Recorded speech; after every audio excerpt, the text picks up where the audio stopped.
Look, we just seem so slow on so many national security issues, and I was very critical, as you would have heard in my editorial earlier tonight, and if people have just tuned in now, I spoke about how there are, thousands of Chinese cameras, hundreds of them in government buildings and critical infrastructure, and ASIO knew, ASD knew, Home Affairs knew not to put these Chinese cameras in their own buildings, but no one communicated that with the 88 politicians who had these Chinese cameras in their own offices. James, this was a security gap that you first pointed out.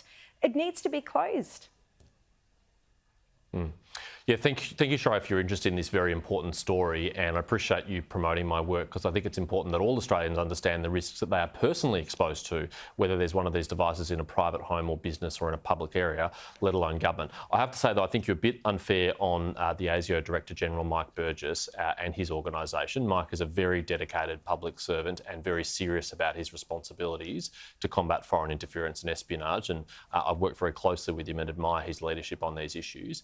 ASIO is an operational agency. They are not a policy agency, and so they can provide input to wider government policies on questions like this, but it's not their responsibility to go around telling other government departments what they can and can't do.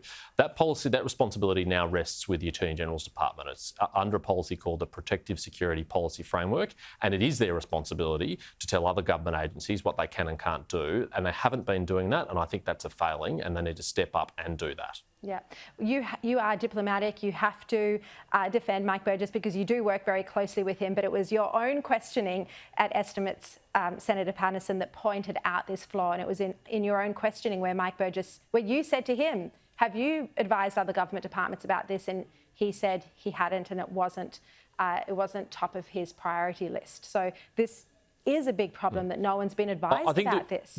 And by the way, have they been taken out of those?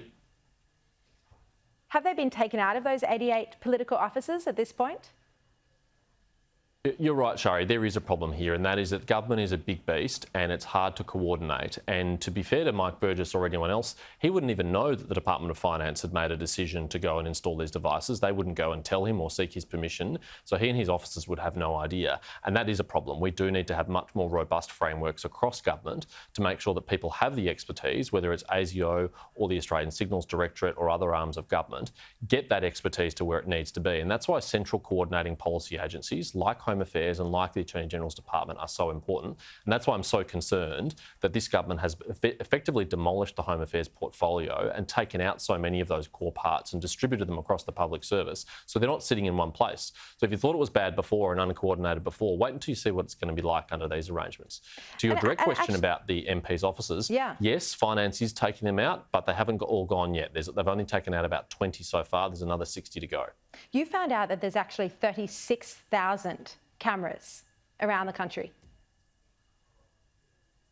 That's right, Sharri. So after I asked the federal government in my audit how many cameras they had, I thought I should turn my attention to the broader Australian community because I am particularly concerned whether any critical infrastructure providers have them or any state and local governments. And I use a software tool called Shodan, which can help identify any internet-connected devices. And that showed that there are at least 36,000 Hikvision devices that are internet connected and at least 10,000 Dawar cameras that are internet connected. Now that directly contradicts the advice from the Australian Signals Directorate, which says if you are going to have these devices, they should not be internet connected. And they're out there in the community. Now some of those will be in private homes and businesses. That's the problem. ASD, the spy agencies haven't told anyone. No one knows. Not even politicians.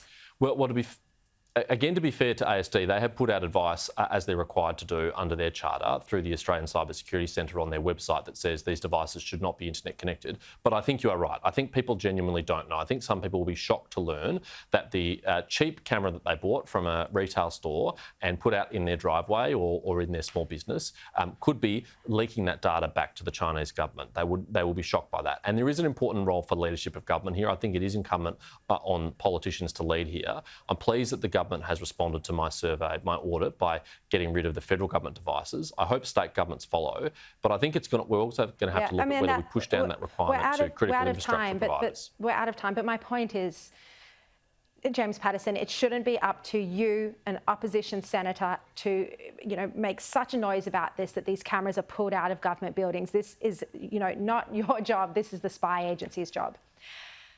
Thank you very much for your time. Thanks, Sharri.